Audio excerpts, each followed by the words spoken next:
17 minutes after the hour of 6 o'clock. Good great morning to you, Trinidad and Tobago. It's our morning show here on TTT, and we have in the hot seat this morning the Minister of Public Utilities, the Honorable Marvin Gonzales, to talk to us about that 10 to 12 hours blackout for some people.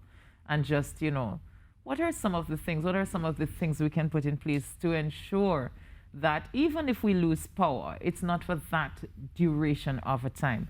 Good morning to you, Minister. Good morning, Natalie. Good morning, Trinidad and Tobago, and thank you very much for having me. In the hot seat, this is a hot seat this morning, Minister, because, oh my word, what was the first thing that crossed your mind when we had this blackout on Wednesday? Well, the last time we had a partial blackout was sometime in December last year, where about 50% of the population of Trinidad went out of power, and it took about an hour before power was fully restored. And so I was hoping that on this occasion last week Wednesday, the blackout would have lasted maybe not as long as 10 or 12 hours. So I kept my hopes up. I remain in contact with the general manager of TNTech and the TNTech crew, and the first inclination he told me was that it would last for about 2 hours or 3 hours, based on what they were experiencing. But I remain hopeful that electricity would have been restored before nightfall, because I know once the night falls around 6 or 7 o'clock, then it will pose a national security risk to the country. And I started becoming very concerned when I started seeing around 5:30 the TNTech and the generating plants were having challenges in getting the power back onto the grid. Minister, how does one incident in one part of the country affect the entire country? All right, so what this obviously did was to explore a massive vulnerability in the way our transmission and distribution grid is designed. Some years ago, we had generating capacity in Port of Spain that served the east-west corridor and Port of Spain area.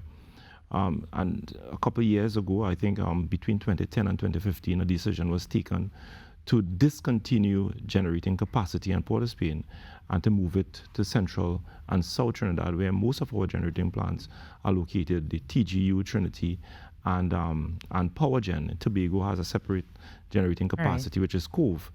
So that contributed significantly to the blackout, because all of your generating plants are located in central and south Trinidad. Yeah, but only one was affected, that TGU at Union. So, and that is absolutely correct. In the first instance, when the main 12 kilovolt distribution line came into contact with your two main transmission line leading to the TGU plant, that shut down TGU's operation. And what normally would happen based on your redundancy capacity, there are two other generating plants, which is Trinity and PowerGen, would normally take up the load from the plant that went out of operation. So in their attempts, that's the two other independent plants, in their attempt to take up the load that was being shed by TGU, there it caused massive instability. All right, and thereby causing their plants to go out of operation. So the redundancy measure and plans that are built within the system, it did not work as was anticipated. But and why did PowerGen and Trinity try to pick up the load from TGU and not just, because if TGU is down, then that affects just certain amount of customers. Yes, I mean, customers TNTech is the distributor, but these are the producers of electricity. Mm-hmm. So why was that even explored or tried? So the way it is designed, you have generating capacity at TGU, Trinity, and PowerGen. If for whatever reason one plant go down, the two other plants should be able to take up the load that was being shed by that plant that went down. So that is this is the redundancy system that is built, and it makes a lot of sense. So at the point in time, TGU was generating about 550 megawatts of electricity, providing about 40% of the population with electricity at that point in time. So when that plant went down, what normally or naturally should have happened was that Trinity and PowerGen should have taken up that load as part of your redundancy contingency plans in place for when these things do happen. But it did not happen because of the capacity that TGU was carrying at the time. Trinity and PowerGen attempting now to share the load of PowerGen. Unfortunately, their generating plants went out, causing that massive de-energization in the power grid in Trinidad and Tobago, in Trinidad specifically. You know the opposition is believing that this might be a matter of gas, because they still find it difficult to believe that independent producers of electricity, that all three would be down at the same time, and that it might be an issue with natural gas. Is there any issue with natural gas that contributed to the blackout? Absolutely no issue with respect to natural gas, and that is typical. I don't really want to comment much about the UNC because quite frankly, I'm fed up of the misinformation and disinformation of the UNC, where you put facts out to the public and they just find every single reason to come into the public domain and spew misinformation to mislead the country. It is quite exhausting having to respond to foolishness every morning. So we are speaking to the population. This is, we are speaking truth to the population, and we expect the population to listen to. I mean, they have their supporters, and if their supporters want to listen to them, fine. But if there was in fact a gas problem, as happened on the last occasion, where a main gas line to TGU went out of operation, which caused the TGU plant to have gone down, we came out to the population and we explained that was the reason. On this occasion, it was not the reason. So why on earth the opposition again is trying to skew facts to mislead the country? So I'm not going to respond to them on the foolishness this morning. I don't have time for that. So Minister, in terms of the independent producers for electricity, now that we recognize the vulnerabilities in the system, that if one plant is down, it may not be able to carry, the other two may not be able to carry the load to feed TNTech the electricity that it needs. What are we going to do to ensure that something like this can be mitigated? So, I can't even say won't happen again, but to ensure these that things do happen from time to time. But first to begin, the two other plants should have been able, and they do have the capacity to take up the load from a plant that would have gone down for whatever reason. Why it did not happen last week Wednesday, when one of your main plant went out of operation, that is where your investigation needs to focus, because they do have the capacity, but it did not happen on that occasion, and the investigation needs to focus on why it did not happen. So then how did we come up with no sabotage?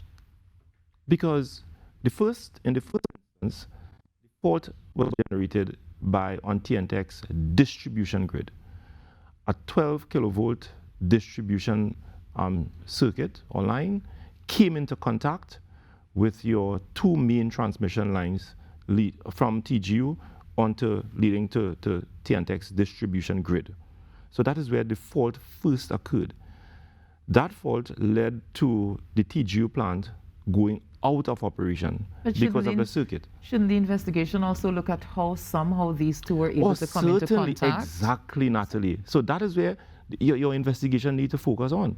Perhaps that 12 kilovolt line is badly located close to your main transmission line. So your investigation needs to look at all of that. What caused the disruption on that 12 kilovolt line? That needs to also be explained. Initial information was that there's a massive tree, I think it's about 100 feet, that fell on that line, I was told. And you would recall last week Wednesday, we had a bulletin from the Met Office with high winds. So in that area, they experienced some massive winds, some very, very strong winds.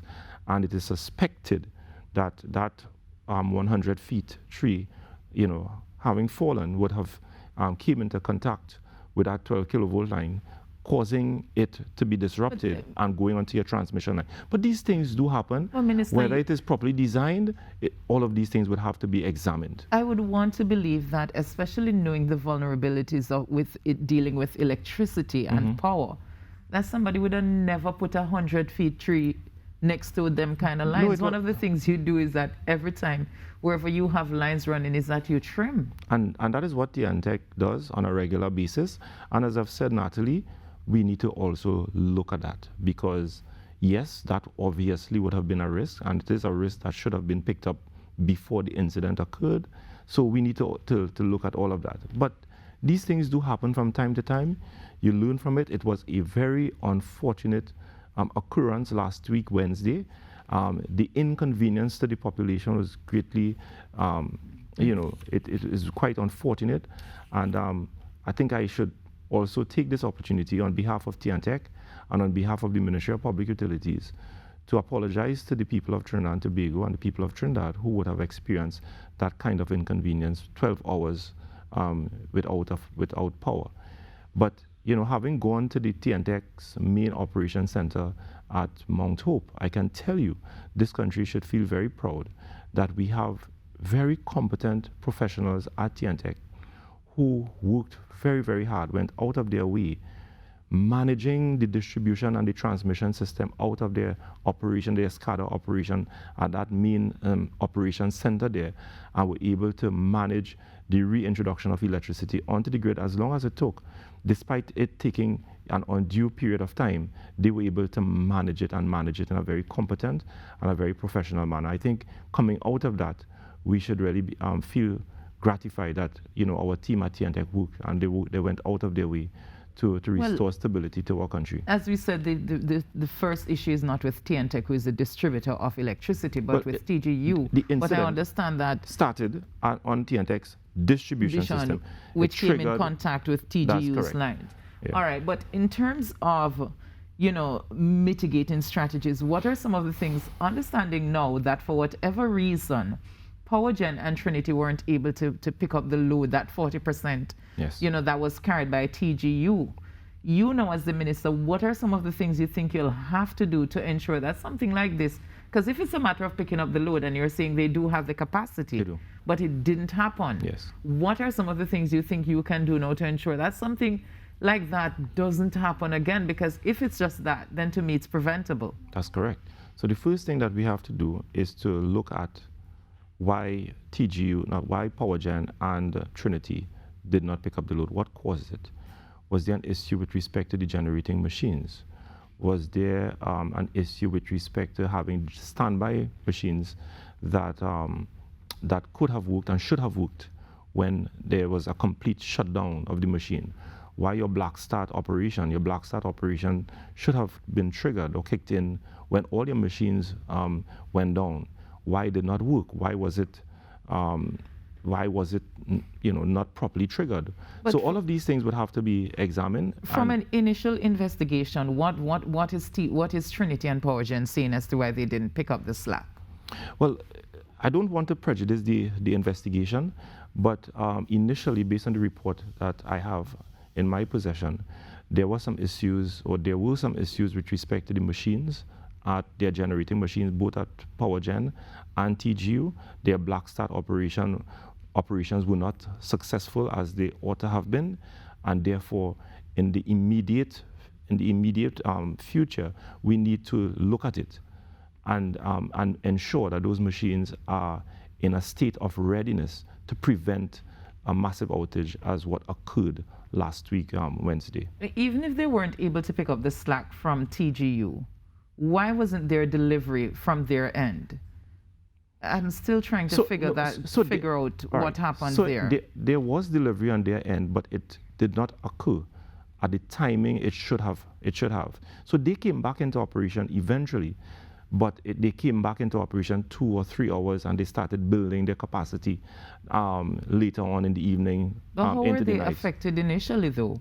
Because I'm saying, how is it that PowerGen and Trinity were affected in the first instance? Because the issue wasn't with those two independent producers of electricity. Right. Remember, there is a redundancy system in place where they're all connected in terms of their generating capacity to ensure that if any one of the other plants, independent producers, go down, they would be able to take up the generating capacity that was carried by that particular generating plant.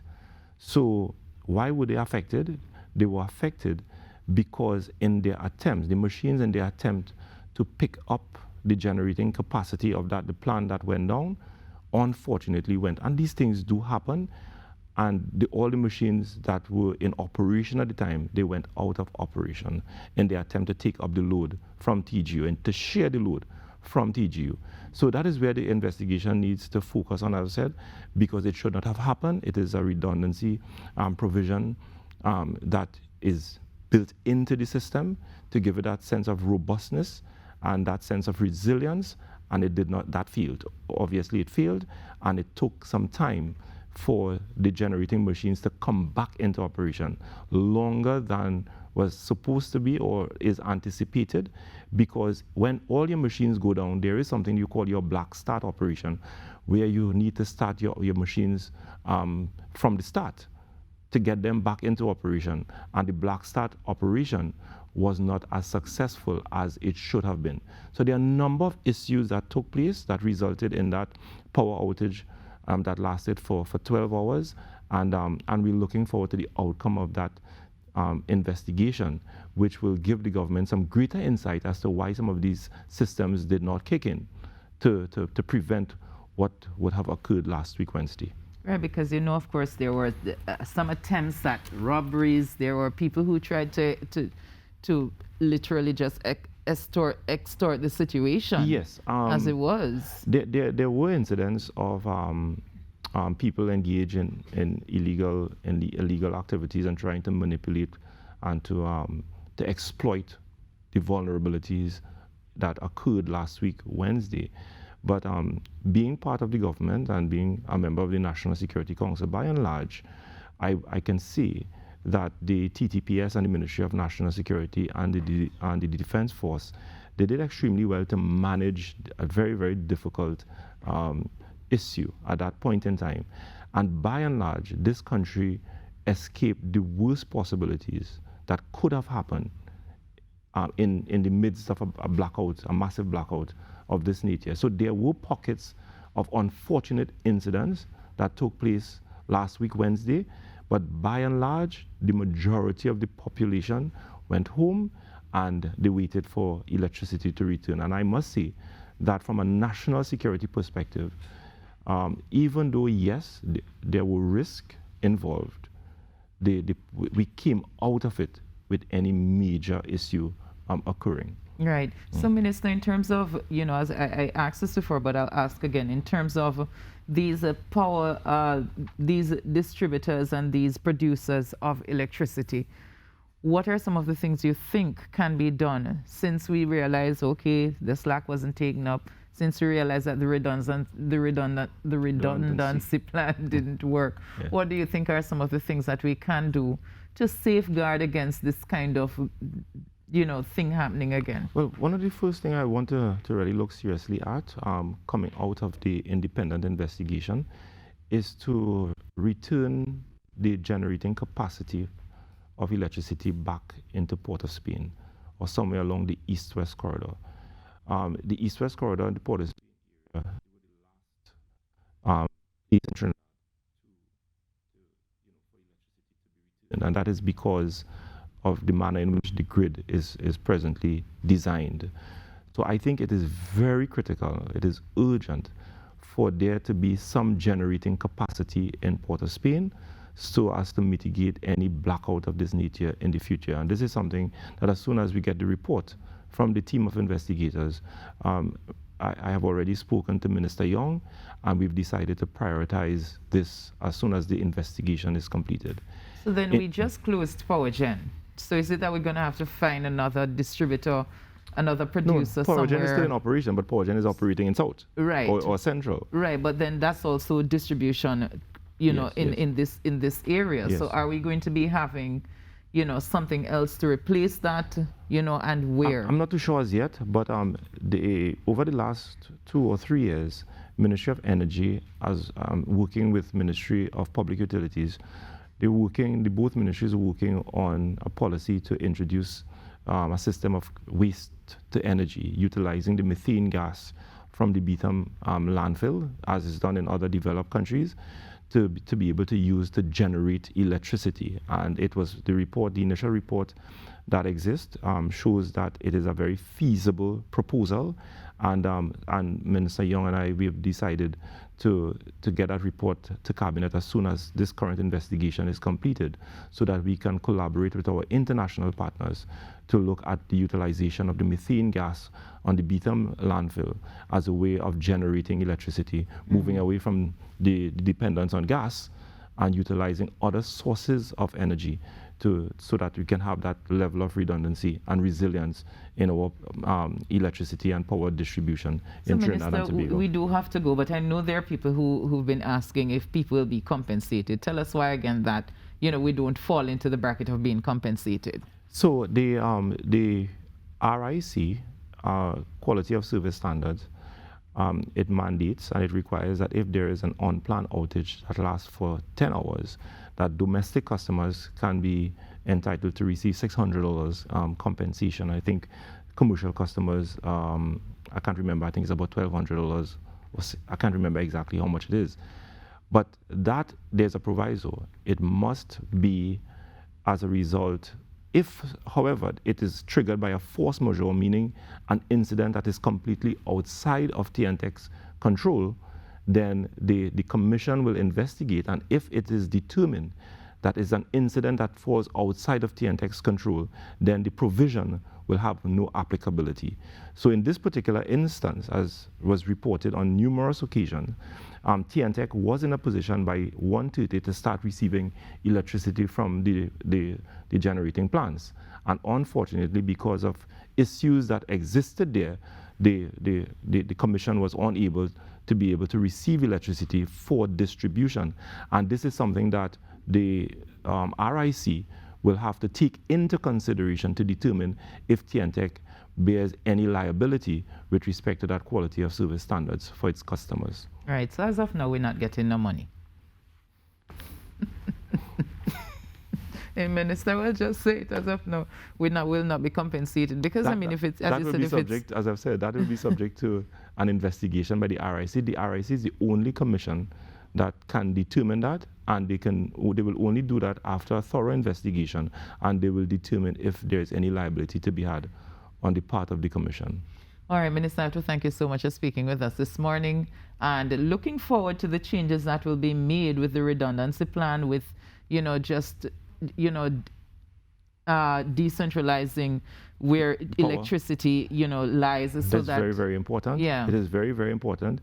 What occurred last week Friday, it exposed vulnerability in our systems, and I wish to assure the people of Trinidad and Tobago that TNTEC, working alongside the Ministry of Public Utilities, would look at that very seriously to ensure that we mitigate against the possibility of that happening in the near future. And that is going to be given my urgent and top priority in the weeks coming after. All right, Minister, thank you so much for speaking with us this morning. Thank you very much for having me. The Minister of Public Utilities, the Honorable Marvin Gonzales, and he's saying that they're definitely looking to see if they can decentralize electricity so that we don't end up with that same kind of thing where the East-West corridor took so long to get back electricity because everything was coming from south. All right, we're going to take a break, but stay with us. We have a lot more coming up in the program.